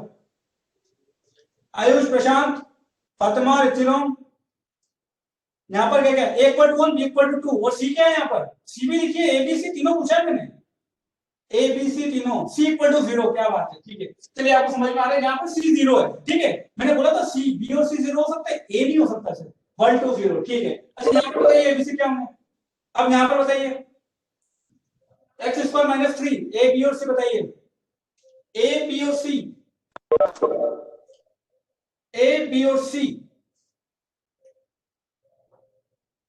a equal to 1, c equal to minus 3 और b भी में तीनों b इक्वल टू 0। ठीक है, बिल्कुल सही बात है। यहाँ पर a 1 है तो यहाँ पर x का कोएफिशिएंट है ही नहीं, तो मतलब क्या है, वो x का कोएफिशिएंट 0 था तभी x नहीं है। ठीक है, और यहाँ पर c क्या है, -3, ये भी ध्यान रखिएगा। कई बच्चों को ये भी समझ में नहीं आता, इसलिए कांस्टेंट टर्म है। ठीक है, तो बोलेंगे c equal to 3, no, c is equal to -3, compare इससे कर रहे हैं यहाँ पर, और यहाँ पर प्लस था। ठीक है, यहाँ पर c क्या लिखा हुआ है, पूरा -3 लिखा हुआ है, 3 नहीं लिखा हुआ है, ये ध्यान रखना है आपको। ठीक है, अब देखिए यहाँ पर, अच्छा सबसे पहले ये बताइए क्या ये पॉलिनोमियल है? अब ये देखिए √2x square plus √3x plus √5, क्या ये पॉलिनोमियल है? ये बताइए मुझे, यस और नो, जल्दी टाइप कीजिए, जल्दी टाइप कीजिए, यस और नो, क्या ये पॉलिनोमियल है? यस ये पॉलिनोमियल है, प्रशांत कुमार बोल रहे हैं, चलिए आपको समझ में आ गया। ठीक है, ये पॉलिनोमियल है क्योंकि यहाँ पर वेरिएबल की जो भी पावर है, यहाँ पर 2 है, यहाँ पर 1 है। ठीक है, मैं जल्दी एक्सप्लेन कर रहा हूँ। यहाँ पर 2 है, यहाँ पर 1 है और वो होल नंबर है, तो ये पॉलिनोमियल है। यहाँ पर जो भी रूट लगा हुआ है वो रूट कांस्टेंट पर लगा हुआ है और उन पर लग सकता है। ठीक है, क्लियर है। और यहाँ पर a क्या हुआ √2, b क्या हुआ √3 और c क्या हुआ √5। क्लियर हुआ? ये क्लियर हुआ या नहीं? ठीक है, ये बताइए मुझे। यहाँ तक क्लियर हुआ? हमने 3 पॉइंट डिस्कस किए हैं, यस और नो? जल्दी से यस टाइप कीजिए, फिर आगे बढ़ते हैं, फिर क्यूबिक पर चलते हैं अपन। a√2, हाँ b√2, c√5, हाँ बिल्कुल सही। b√3 है, b√3 है त्रिकोण, आपने शायद गलत देख लिया, b√3 है। चलिए समझ में आ रहा है सबको? चलिए आगे बढ़ते हैं, देखते हैं क्यूबिक पॉलिनोमियल। अब देखते हैं क्यूबिक पॉलिनोमियल। ठीक है, ठीक है आयुष, त्रिकोण कोई बात नहीं, हो जाता है, सिलिंडर होती है। चलिए क्यूबिक पॉलिनोमियल की जनरल फॉर्म है वो होती है हमारी x³ + bx² + cx + d, x³ + bx² + cx + d। यहाँ पर जो डिग्री होती है क्यूबिक पॉलिनोमियल की वो क्या होती है 3, हाईएस्ट डिग्री 3 होती है। अगेन यहाँ पर वही कंडीशन, इसके साथ आपको इसको साथ में लिखना पड़ेगा, a should not be equal to 0। और अगर a क्यों? क्योंकि अगर a 0 हो गया तो ये गायब हो जाएगा, तो ये हो जाएगा bx² + cx + d, तो कैसे क्वाड्रेटिक में पहुंच जाएगा। तो यहाँ पर भी a 0 नहीं होना चाहिए, a कुछ भी हो सकता है, रियल नंबर होना चाहिए बस। ठीक है, तो a यहाँ पर भी 0 नहीं हो सकता। अब इसके एग्जांपल देखो, यहाँ पर x³ + 2x² + 5x + c, x³ + 2x² + 5x + c। ठीक है, ये क्यूबिक पॉलिनोमियल है। अगर हम कंपेयर करेंगे, कंपेयर करना आपको आता ही है, अभी क्वाड्रेटिक में हमने कंपेयर किया, तो यहाँ पर भी हम कर सकते हैं। यहाँ पर मैं आपसे पूछूं तो a = 1, b = 2, c = 5 and d = 6। ठीक है, यहाँ पर अच्छा यहाँ पर बताइए मुझे ABCD चारों बताइए। x³ + 3x² + 5 में ABCD चारों बताइए मुझे क्या है, A B C D चारों की वैल्यू क्या है यहाँ पर? अगर मैं कंपेयर करूं जनरल फॉर्म से तो मुझे इसमें बताइए ABCD क्या क्या है। x³ + 3x² + 5, a = 1, b = 2, c = 5 and d = 6। ये तो मैंने बता दिया था। ये बताइए x³ + 3x² + 5, इसके लिए बताइए आयुष त्रिकोण a = 1, b = 3, d = 5 and c = 0। क्या बात है, इसमें मुझे बिल्कुल सही पता है, मतलब अब आपको समझ में आ गया। ठीक है, चलिए अब आपको पॉलिनोमियल पढ़ने में बहुत मजा आने वाला है। ठीक है, यहाँ पर ठीक है a = 1 है, b = 3 है। अब यहाँ पर x का कोएफिशिएंट है ही नहीं, तो x का कोएफिशिएंट क्या होता है c, वो 0 है इसलिए नहीं है, और ये 5। ऐसे यहाँ पर x³ + 3x, ये भी एक क्यूबिक पॉलिनोमियल है। यहाँ पर हम बात करें तो यहाँ पर a क्या होगा मेरा 1 होगा, a क्या होगा यहाँ पर 1 होगा। ठीक है, b क्या होगा, b यहाँ पर 0 होगा, क्यों? क्योंकि यहाँ पे x² का कोएफिशिएंट ही नहीं है। x² का कोएफिशिएंट क्या है b, जो कि यहाँ पर है ही नहीं, यहाँ पर है ही नहीं, x² है ही नहीं, तो x² को कौन ले डूबा, b = 0, तो b यहाँ पर क्या है 0। यहाँ पर c क्या है 3 और d भी क्या है 0, यहाँ पर d भी क्या है 0। अब ये देखिए इसमें और बता दीजिए x³ - 3, इसमें भी ABCD की वैल्यू बताइए मुझे। x³ - 3, x³ - 3, x³ - 3, यहाँ पर ABCD क्या क्या होंगे, x³ - 3, जल्दी से टाइप कीजिए, इतना टाइम थोड़ा लगता है, तो सीख चुके हैं आप। a = 1, b = 0, c = 0 and d = -3। क्या बात है, बहुत ही सही जवाब, बिल्कुल सही जवाब है त्रिकोण का। ठीक है, बहुत ही आसान है, बाकी लोग बता सकते हैं। यहाँ पर x की a की वैल्यू 1 है, b की वैल्यू 0 क्योंकि x² का कोएफिशिएंट यहाँ पर नहीं है, यहाँ पर x वाली टर्म भी नहीं है। ठीक है, ये भी 0 है, c भी 0 है और d की वैल्यू यहाँ पर -3 होगी। ठीक है, 3 नहीं होगी, -3 होगी, ध्यान रखना आपको। ठीक है, चलिए अब आगे बढ़ते हैं पॉइंट नंबर 5 पर। ठीक है, अच्छा पॉइंट नंबर 5 आपको ऊपर की हेडिंग शायद दिख नहीं रही है, यहाँ पर लिखा हुआ है ना वैल्यू ऑफ पॉलिनोमियल। ठीक है, ये जो गायब आपको दिख रहा है यहाँ पर मैंने लिखा हुआ है क्या, वैल्यू ऑफ पॉलिनोमियल। ठीक है, इसको मैं थोड़ा सा नीचे लिख देता हूं, value of polynomial.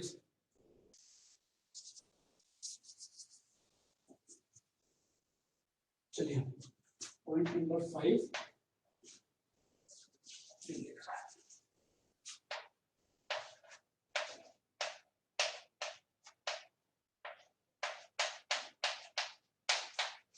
Value of polynomial. ठीक है, तो अब हम वैल्यू ऑफ पॉलिनोमियल कैसे फाइंड करते हैं। देखिए सपोज मैंने आपको कोई पॉलिनोमियल दे दिया, सपोज px = 2x + 2, 2x + 4। ठीक है, और मैंने आपसे पूछा कि p(1) बताइए, तो आप क्या करोगे, p(1) क्या होगा यहाँ पर बताइए मुझे। p(1) क्या आपको निकालना आता है, p(1) मैंने पूछा p(1), क्या किसी को पता है वैल्यू निकालना आता है आपको? यस, क्या होगा ये बताइए, पता है क्या क्या होगी, वैल्यू क्या होगी, 1 पर वैल्यू क्या होगी इसकी, 1 पर वैल्यू क्या होगी, बताइए सब लोग जल्दी से। अरे यार ये तो देख के बता सकते हैं, इसमें तो पेपर पेन की जरूरत ही नहीं है, जल्दी से बताइए। पी ऑफ वन क्या होगा, अगर नहीं पता तो फटाफट कर दीजिए, नहीं पता है be clear. Sir we will also get recording of session, देखिए वो मिल जाएगी आपको, ठीक है, बाद में मैं पूछ के बता दूंगा, अभी मैं श्योर नहीं हूं उसके लिए, ठीक है। और रिकॉर्डिंग की क्या जरूरत है यार, यहाँ पर समझ लीजिए, यहाँ पर समझ आ गया तो फिर रिकॉर्डिंग की जरूरत ही नहीं है, यहाँ पर फोकस कीजिए, ये 45 मिनट फोकस कर लीजिए, फिर उसके बाद जरूरत नहीं पड़ेगी आपको, ठीक है। रिकॉर्डिंग के भरोसे मत रहिए, यहाँ पर क्लास में फोकस कीजिए, क्लास में सब कुछ समझ में आएगा, ठीक है। चलिए ठीक है, वीडियो दिख जाएगी आपको, हो सकता है इंटरनेट में प्रॉब्लम हो। चलिए यहाँ पर जो पी ऑफ वन की वैल्यू आएगी, तो वैल्यू निकालने के लिए हम क्या करते हैं, हम x को 1 से रिप्लेस कर देते हैं, क्योंकि हमें x इक्वल टू 1 पर वैल्यू निकालनी है, ठीक है। तो x इक्वल टू जब हम 1 पर वैल्यू निकालेंगे तो हम क्या करेंगे, x को 1 पुट कर देंगे, ठीक है, और कैलकुलेट कर लेंगे, तो ये आ जाएगा 6। तो यहाँ पर x इक्वल टू 1 पर जो वैल्यू आएगी वो क्या आएगी, 6। एक लिख रहा हूं, 8 नहीं होगा, 2x प्लस 4 लिखा है मैंने, और x को मैंने यहाँ पर 1 रखा है, जब x को 1 रखेंगे तो ये होगा 2, यहाँ पर आएगा 4, 2 प्लस 4 इज इक्वल टू 6। तो यहाँ पर हमने क्या निकाला, ये 6 क्या आया, ये 6 आया हमारा वैल्यू ऑफ पॉलीनोमियल, जो कि हम पढ़ रहे हैं अभी। वैल्यू ऑफ पॉलीनोमियल क्या होता है, जब हमें किसी भी x पर वैल्यू पूछी जा सकती है, ठीक है।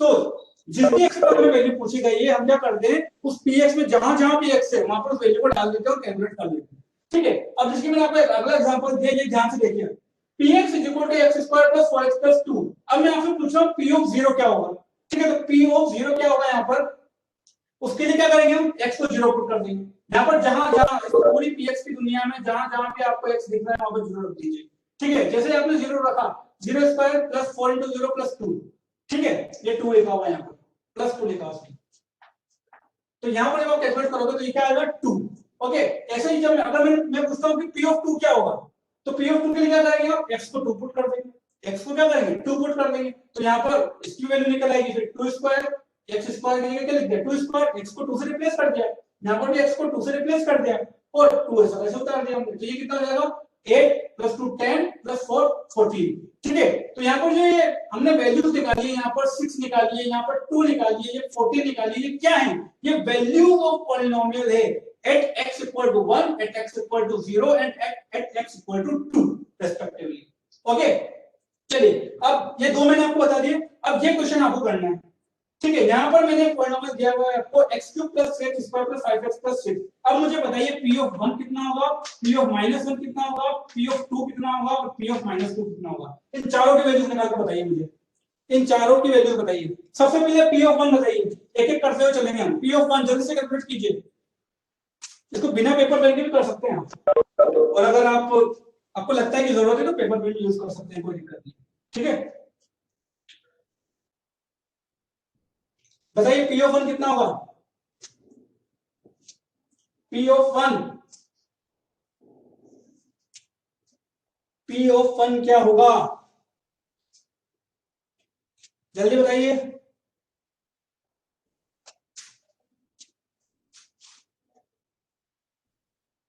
p ऑफ 1, अरे बहुत टाइम लग रहा है यार आपको, तो रिपीट द क्वेश्चन, सामने लिखा हुआ है आपको, ये px दिया हुआ है, पॉलिनोमियल दिया हुआ है x cube plus 3x square plus 5x plus 6। मैंने आपसे पूछा है कि इस पॉलिनोमियल की वैल्यू क्या होगी x इक्वल टू 1 पर, ये बताना है आपको, ठीक है आयुष। आगे समझ क्या क्वेश्चन है, क्वेश्चन सामने लिखा हुआ है आपके 15, ऋतुरंग बता रहे 15, ठीक है, बिल्कुल सही जवाब है ऋतुरंग का। चलिए 15 कैसा आ रहा है ये, भाई मैंने क्या पूछा है कि x इक्वल टू 1 पर मुझे वैल्यू चाहिए, तो मैं क्या करूंगा भाई, यहाँ px की दुनिया में जितने भी x है मैं उसको 1 पुट कर दूंगा, ठीक है। तो यहाँ पर मैं लिखूंगा 1 cube plus 3 into 1 square plus 5 into 1 plus 6, और जब इसको आप कैलकुलेट करोगे तो ये आ जाएगा 15, 6 प्लस 5 11, 11 प्लस 3 14 प्लस 1 15, हो गया क्लियर। अब ये बताइए p ऑफ -1 कितना होगा, ठीक है, तो ये आ जाएगा हमारे पास 15। चलिए अगला बताइए p ऑफ -1 कितना होगा, p ऑफ -1 बताइए मुझे, जल्दी से बताइए, इतना टाइम नहीं लगना चाहिए। पी ऑफ -1 किसी का आ रहा है? अरे इतना भी टफ नहीं है यार, अभी तो बहुत कुछ बाकी है। पी ऑफ -1 बताइए जल्दी से, पेपर पेन ले लीजिए। -3 थ्योरम का आंसर आ रहा है -3 पी ऑफ -1। अच्छा, और किसी का कुछ आ रहा है? और क्या किसी का कुछ आ रहा है?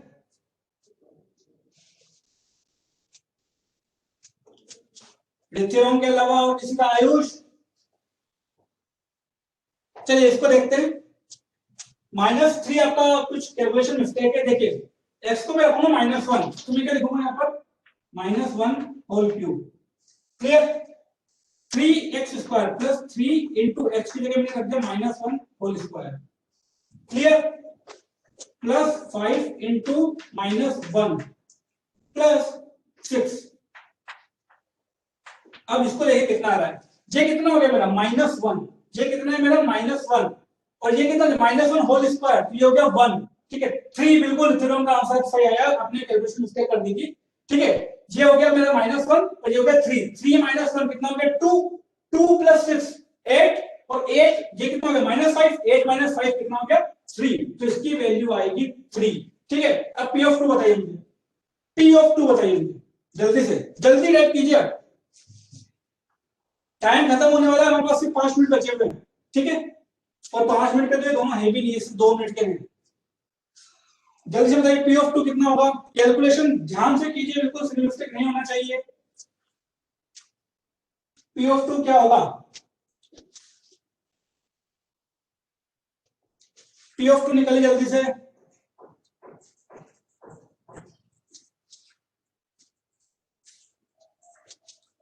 P of 2 36 theorem. क्या बात है, बहुत ही जबरदस्त, बिल्कुल सही जवाब है। 36 आंसर होगा इसका। देखिए क्या करेंगे, x को 2 पुट कर देंगे, कर दीजिए पुट। यहाँ पर हो जाएगा 2 क्यूब। 2 क्यूब कितना होता है? 8। देखिए मैं डायरेक्ट लिख रहा हूँ यहाँ पर 8। ठीक है, 2 क्यूब 8 ऐसे लिखना सीखना भी है आपको। ठीक है, 2 क्यूब कितना हो गया मेरा? 8। यहाँ पर मैं 2 रखूंगा तो कितना हो जाएगा? 2 स्क्वायर। 2 स्क्वायर क्या होता है? 4। 4 इंटू 3 कितना हो गया? 12 प्लस 12। ठीक है, प्लस 12 प्लस, जब यहां पर मैं 2 रखूंगा तो कितना हो जाएगा? 5 इंटू 2 10 प्लस 6। ठीक है, तो कितना हो गया? 10 प्लस 6 16 प्लस 12 28 प्लस 8 36। तो ये आ जाएगा 36। ठीक है, अब ये लास्ट बता दीजिए मुझे P ऑफ -2 क्या होगा? P ऑफ -2 मुझे बता दीजिए। P ऑफ -2 जल्दी से, हमारा टाइम होने वाला है। इसके बाद फिर हम जीरोस के बारे में अगले क्लास में बात करेंगे। जीरो और एच हमने बिल्कुल कैलकुलेट कर लिया है, उसका आंसर 0 है और बिल्कुल सही है। ठीक है, और इसके 0 आने से ही हमारे नेक्स्ट टॉपिक की शुरुआत होती है जीरोस ऑफ पॉलिनोमियल, जो कि हम नेक्स्ट क्लास में पढ़ने वाले हैं। ठीक है, तो यहीं से हम स्टार्ट करेंगे। सबसे पहले मैं बता दूं आपको कि यहाँ पर 0 ये कैसे आ रहा है। देखिए -2 रख दीजिए x की जगह, x की जगह -2 रखेंगे तो ये कितना है? -2 होल क्यूब। -2 होल क्यूब कितना होगा? -8। ठीक, -8। यहाँ पर -2 रखोगे कितना आएगा? यहाँ पर -2 रखेंगे तो कितना आएगा हमारे पास? -2 होल स्क्वायर 4 इंटू 3 12। उसके बाद यहाँ पर अब जब -2 रखोगे तो ये आ जाएगा -10 और यहाँ पर आ जाएगा +6। ठीक है, तो ये हो गया हमारा 12 प्लस 6 18 माइनस 10 8 माइनस 8 कितना हो गया?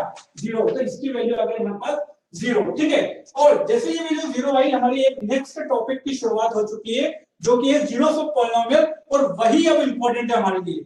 ये तो था इंफॉर्मेशन, ये तो था इंफॉर्मेशन। अब आपकी एक्सरसाइज 2.1 एनसीईआरटी की वो पूरी एक्सरसाइज जो है वो आपकी जीरोस पर बेस्ड है।